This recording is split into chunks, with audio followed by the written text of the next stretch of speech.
ঈদুল আজহার দিন কত সকাল থেকে কুরবানি করা যাবে, মানে ঈদুল আজহার কোন সময় থেকে কুরবানি করা যাবে? সুন্দর কথা।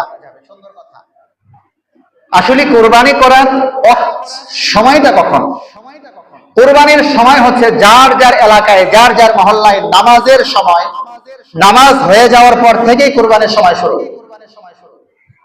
আমার মহল্লায়, আমি যেই মহল্লায় কোরবানির সালাত আদায় করবো, ঈদের সালাত আদায় করি, ঈদুল আজহা, তাহলে যেই মহল্লায় আমি ঈদুল আজহা আদায় করছি, ঈদের সালাত আদায় করছি, ঈদের সালাত শেষ হয়ে গেল, আমার কোরবানির রক্ত শুরু।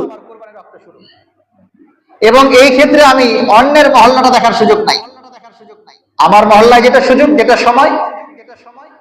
এখন ঘটনাক্রমে ঈদের নামাজের সময় একজন ব্যক্তি মারা গেলেন। যেহেতু দ্বিপ্রহরের আগ পর্যন্ত ঈদের সালাত আদায় করার সুযোগ থাকছে, তো সেই ক্ষেত্রে আমরা এটাকে দেরি করে ফেললাম, একে নিয়ে চলে গেলাম 11টা, 11:30। স্বাভাবিক তো নামাজ হয়ে যায় 7:30, 8টার মধ্যে। এইটা হলে ভিন্ন কথা। তখন আমরা সর্বসাকল্যে দেখবো স্বাভাবিকভাবে মানুষ বেশি অঞ্চলে, বেশি এলাকায়, বেশি মহল্লায় কোন সময়টাতে কোরবানি করেছে, সালাত আদায় করেছে, ওইদিকে লক্ষ্য রেখে আমরা এরপরে কোরবানি করতে পারবো।